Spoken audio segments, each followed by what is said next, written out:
Welcome to साथ शिक्षा। I am Sumit सानू। इस वोकैबाइट में हम ऐसे वोकैबलरी डिस्कस करेंगे जो सभी कॉम्पिटिटिव एग्जाम्स के लिए इंपॉर्टेंट है और आपको इससे स्पोकन इंग्लिश में भी हेल्प मिलेगी। वोकैबलरीज 3 तरह की होंगी। फर्स्ट, जनरल वोकैबलरीज जो आपके एग्जाम्स में सिनोनिम्स, एंटोनिम्स एंड मिसस्पेल्ड के रूप में आते हैं। Second, one word substitution and third, idioms and phrases. हर एक वोकैबलरी का मैं इंग्लिश और हिंदी दोनों में मीनिंग बताऊंगा।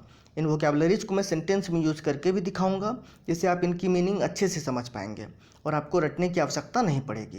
तो आप इस वीडियो को लास्ट तक देखिए। वीडियो के लास्ट में मैं आपसे एक क्वेश्चन पूछूंगा जिसका जवाब आपको कमेंट बॉक्स में देना है। इस वोकैबाइट की PDF का लिंक मैंने वीडियो के डिस्क्रिप्शन में दे दिया है, तो उस लिंक पर क्लिक करके आप PDF ओपन कर सकते हैं। तो चलिए स्टार्ट करते हैं। First word is euthanasia. EUTHANASIA.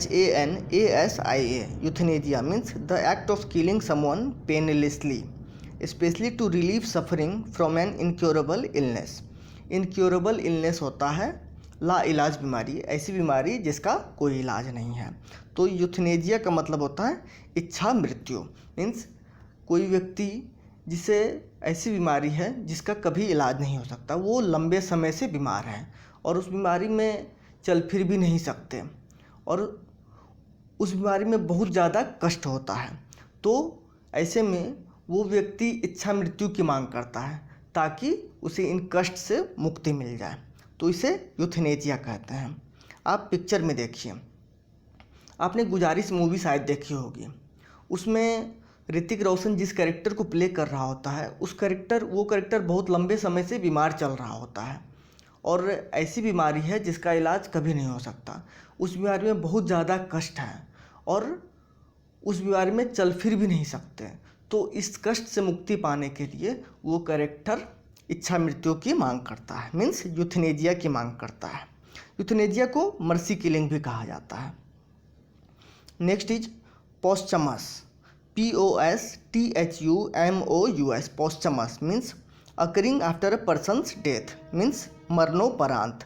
जैसे पोस्चमस अवार्ड, किसी व्यक्ति को उसके मरने के बाद अगर अवार्ड दिया जाता है तो उसे पोस्चमस अवार्ड बोलेंगे। पोस्चमस चाइल्ड, कोई बच्चा अपने पिता के मरने के बाद अगर पैदा होता है तो उसे कहेंगे पोस्चमस चाइल्ड। पोस्चमस फिल्म, कोई ऐसा एक्टर या एक्ट्रेस जिसके मरने के बाद उसकी मूवी रिलीज होती है उसे कहेंगे पोस्चमस फिल्म। जैसे आप बगल के फ़ोटो में देखिए, दिल बेचारा मूवी अभी आई थी सुशांत सिंह राजपूत की। तो सुशांत सिंह राजपूत के गुजरने के बाद उनकी मूवी आई दिल बेचारा। तो ये मूवी दिल बेचारा पोस्चमस फिल्म हुई। पोस्चमस बुक, ऐसा कोई बुक जो उसके ऑथर के मरने के बाद पब्लिश हुई हो उसे कहेंगे पोस्चमस बुक। नेक्स्ट इज इडियम है गुड एग। आपने लास्ट वोकैबाइट में हमने डिस्कस किया था बैड एग मीन्स बुरा व्यक्ति। तो गुड एग का मतलब होता है अच्छा व्यक्ति, a good honest and trustworthy person. अच्छा व्यक्ति, ऐसा व्यक्ति जो ईमानदार हो और जिस पर भरोसा कर सकें। गुड एग को सेंटेंस में देखते हैं। My neighbour is a good egg, he is always ready to help others. मेरा पड़ोसी अच्छा आदमी है, वो हमेशा दूसरों की मदद करने के लिए तैयार रहता है। The world is good for good eggs and bad for bad eggs. Means ये दुनिया अच्छे लोगों के लिए अच्छा है जबकि बुरे लोगों के लिए बुरा है। तो गुड एग का मतलब हो गया अच्छा व्यक्ति और बैड एग का मतलब बुरा व्यक्ति। Next is implicit. IMPLICIT। Implicit means something expressed in an indirect way, means अप्रत्यक्ष रूप में व्यक्त। कोई भी ऐसी बात जो आप एक्सप्रेस करते हैं इनडायरेक्टली, डायरेक्टली न बोलकर इनडायरेक्टली एक्सप्रेस करते हैं। इसको सेंटेंस में देखते हैं। Her silence gave implicit consent. Consent का मतलब होता है सहमति। तो आपने किसी लड़की को प्रपोज किया, उसने हाँ नहीं कहा लेकिन ना भी नहीं कहा और चुप रही, और आप उसकी चुप्पी से समझ गए कि उसकी हाँ है। उसने डायरेक्टली आपको हाँ नहीं कहा लेकिन इनडायरेक्टली आप समझ गए कि उसकी हाँ है, तो इसे कहेंगे इम्प्लिसिट कंसेंट। हर words contained N implicit threat. तो उसने जो कहा, उसने डायरेक्टली तो धमकी नहीं दी, लेकिन जो उसने कहा उससे आपको समझ में आ गया कि वो इनडायरेक्टली मुझे धमकी दे रहा है, तो इसे कहेंगे इम्प्लिसिट थ्रेट। तो इम्प्लिसिट का मतलब कोई भी चीज़ जो डायरेक्टली न कह के इनडायरेक्टली कहा जाए। Next is explicit, EXPLICIT, explicit. Implicit का मतलब था कोई भी चीज़ जो डायरेक्टली न कहा जाए, इनडायरेक्टली कहा जाए। और एक्सप्लिसिट का मतलब होता है कोई भी चीज़ जो डायरेक्टली कहा जाए, जो ओपनली कहा जाए, जो बिना कुछ छुपाए कहा जाए, जो क्लियरली कहा जाए, मीन्स स्पष्ट हो। जैसे एक्सप्लिसिट इंस्ट्रक्शंस, जो निर्देश आए वो पूरी तरह स्पष्ट हैं, उसमें ना ही कुछ छुपाया गया है, ना ही घुमा फिरा कर कहा गया है। एक्सप्लिसिट गोल्स मीन्स जैसे कुछ बच्चों का गोल क्लियर नहीं होता है और कुछ बच्चों का गोल एकदम क्लियर होता है कि मुझे यही करना है, तो उसे कहेंगे एक्सप्लिसिट गोल्स। एक्सप्लिसिट स्टेटमेंट्स मतलब आप कुछ बयान देते हैं, वो क्लियर हो, आप जो कहना चाहते हैं वही कह रहे हैं, क्लियर कह रहे हैं, तो एक्सप्लिसिट स्टेटमेंट्स। एक्सप्लिसिट को सेंटेंस में देखते हैं, he gave explicit reasons for not coming office. वो आज ऑफिस नहीं आया, लेकिन ऑफिस नहीं आने का जो कारण दिया वो एकदम क्लियर था, घुमा फिरा के कुछ नहीं कहा गया। The film contains explicit scenes of violence. Film में हिंसा के सीन को क्लियरली दिखाया गया है, मीन्स घुमा फिरा कर नहीं बल्कि क्लियरली दिखाया गया है।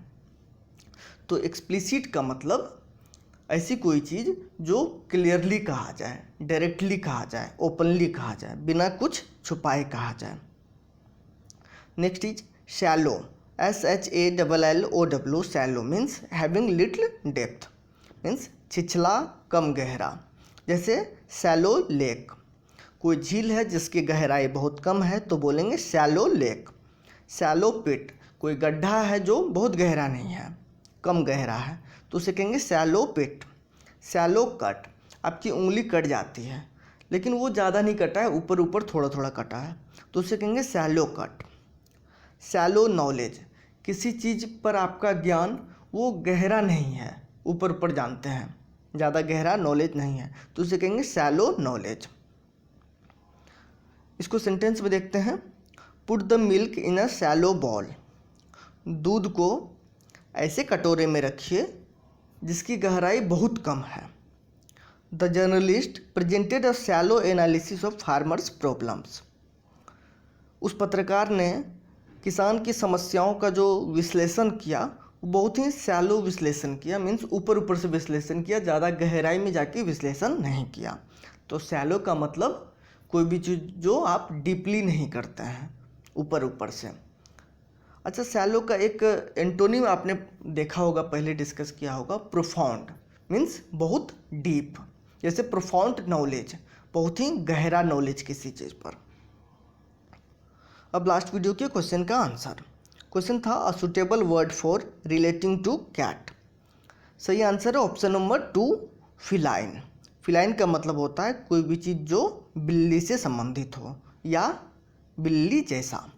बाकी ऑप्शंस भी देख लेते हैं। Equine means relating to horse, घोड़े से संबंधित। Piscine means relating to fish, मछली से संबंधित।